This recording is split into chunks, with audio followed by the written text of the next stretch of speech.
Alrighty, so for those of y'all who have clicked through, thanks so much. That means you are interested in seeing the tutorial on how this guy is made, and you have probably filtered here from that main video that I'm just using to circulate on shorts to get more views, to advertise the channel, and so to speak. And so let's talk about this guy a little bit more in depth. And so obviously this is a bit of an experiment I'm doing. I haven't done it like this before, but at the same time, I do want to provide a community service to y'all for those of you who are interested in how to make this guy, but at the same time, utilize this content to get views and awareness and reach on YouTube, which is a whole nother story. Yesterday, oh my Lord, what a headache.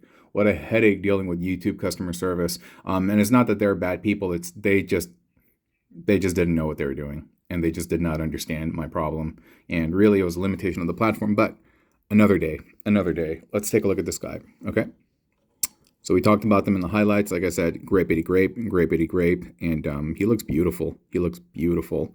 I really like the fact that he can still have the brunt claws, but he like with the arched legs and like the multiple hinges on the leg, and plus this like dinosaur face over here. It like, I don't know. He screams really like a fusion, like a hybrid of mech and meat, of beast and bot, you know? And so I'm really liking this guy. I'm really, really, really liking this guy. And it's not that I haven't done a Brunt and a Skelivore or Paleotrux combo before. Honestly, I leveled up. Yeah, I leveled up, you know? And everyone levels up just by practice, doing it over and over, getting new looks, talking with people, sharing perspectives and stuff. And so, yeah, so I'm happy that this showcases my growth as a bot bender, and really, really happy to see that just in terms of my personal achievement, so to speak.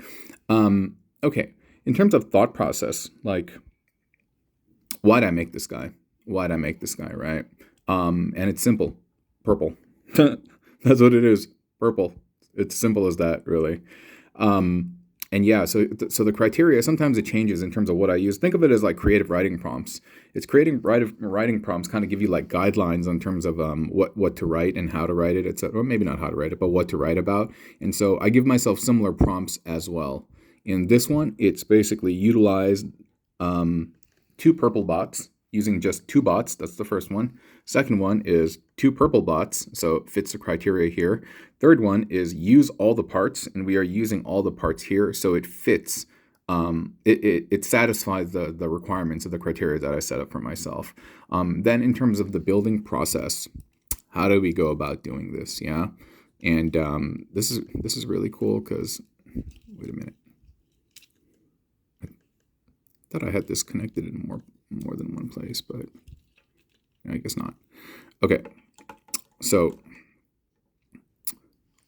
a lot of times when I start building bots, I typically look at the torso and the leg.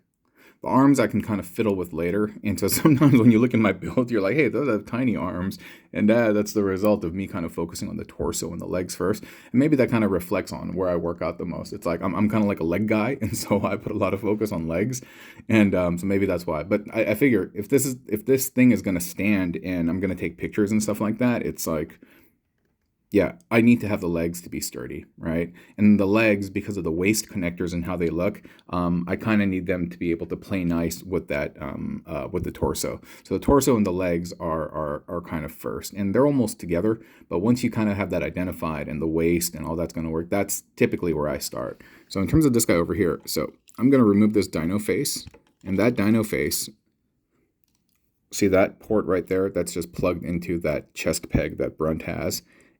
And then this entire contraption, it actually like, it cinches up. So one, it plugs in here, but then back here, it kind of holds it up. It's not plugged into anything, but because there's like, you know, this is pushing back against it, it's not going to fall off. Like, this is a very secure build. But yeah, so let me just take this off. I will say this is the last part that I incorporate into the robot. He looked like this first, and this is fine too. But it did not satisfy the criteria that I had for myself, which was incorporate all those pieces. And so, yeah. So at the end, I was able to figure this out, and I was very, very happy that I did because, you know, it was just chilling there. So in terms of how I started this build is, yeah, again, I focused on the torso. I wanted to use Brunt's torso and not Paleotrux's, or Skelivore in this case's torso. And that was my first determination. So it's like, cool, I'm going to use it like this. I'm going to utilize this ingredient in this manner. And then next, what are the legs that connect to this? Well, I could have easily used the Paleotrex thighs as well, because they basically provide the same gimmick. It's a peg that plugs into the waist. There's thighs that extend down, and it has knee pegs versus ports. I think actually most of them are pegs in the robots. And so it satisfied that, but you know what? I just wanted to use the Brunt legs. And maybe I'll have another build, actually. And you know what? I can actually pull it off where I swap this for this, but I think he looks good like this. I think he looks good like this. And then, yeah, I fiddled around with how the legs were going to look. But you know how Brunt, he has that one gray bit on the bottom of the leg. So I realized I'm not going to be able to plug the dinosaur feet underneath. And so fortunately, Brunt has these two holes on the side of his legs in which I was able to port or plug in the Skelivore legs. And it looks great. It looks great. So from there, I was like, okay, I could just plug in the Brunt arms, but at the same time, I'm trying to use a lot of pieces. I'm trying to use up all the pieces. And so I thought this would have been a great bicep and like upper arm piece. You know, you have almost a near universal joint right over here. Then you extend it down, and that is a really, really solid elbow pivot, elbow bend, and this joint is really, really strong. And also allowing me to compress the claws into their shoulder sheaths so that they're not hanging willy-nilly. It makes it feel very compact. You have less like wiggly moving parts. And so that's how I decided on this. But now you take a look at it, and so Brunt, he has holes. He has the female ports on the side of his body. And if you look at the way the shoulders are connected, these are all female ports, so they're holes. And so how do we then bridge that gap, right? How do we get the female part to plug in the hole into a hole? And what you need there is you need a piece like this. You need a piece like the upper part of the tail that has two male ports or two male pegs on the end that allow you to bridge that gap. I mean, essentially what it is, just a long pole that's bridging the gap. And Punchy's Lab actually sells those as well. And yeah, they're really, really fun when I'm prototyping. It's like I'll use that part to see how it looks, the part from Punchy. And then I'll figure out a part that I have in my bin that basically meets those requirements. Yeah, sorry about that. It's early. I haven't had anything to eat, no coffee, so I'm a little bit, for what it's worth, I think I'm doing quite well, actually, but without any juice in me, but yeah. So anyway, you have that piece, the back part of the Skelivore tail, and then that axe bit actually does the same thing. Yeah, you can see that these two parts are actually near identical. And the purpose that they serve, it's a little bit blurry. The purpose that they serve in terms of their use for the Paleotrex or Skelivore mold is they are the shoulder pieces. They are the shoulder and bicep areas, and so they basically function in the same way. You know, you can see they both have pegs down here, and and then they both have holes up here, and then they pivot, and so they are more or less identical in terms of their usage. Aesthetically, they're slightly different, but functionally, they are the same. At least to me, or more or less the same. Yeah, and then you plug all those in, and so that was really good. And I had to figure out where to put this bit, and so this bit plugs into that little slot over here, so I was able to do that. And then I took the back of Brunt's gun, plugged that in, and then extended the head on top of there. So not only does it look like Wilson from Castaway, but it's also this like little radar thing that looks around and basically gives him advice. And I don't know, talks to him when he's bored and whatever. They're good friends. They're good friends. And so I really like that piece. And so it's hanging off. And so then at the end, I had this. I was like, wait, what am I going to do with this? And so then I was like, okay, in the spirit of like Gaugaigar, I was like, you know what? Is it Gaugaigar? Deltanis? I think both of them have it, where they have like this lion protruding from the chest. So I wanted to do that. So I plugged that bit in there. I still had that buckler, so I plugged that underneath the chin, and then added the pistol part from the front of Brunt's gun, and then, like I said, added those thighs to kind of give it a counterweight and to hold it back there. And at the end of the day, this is our guy. This is our guy. And yeah.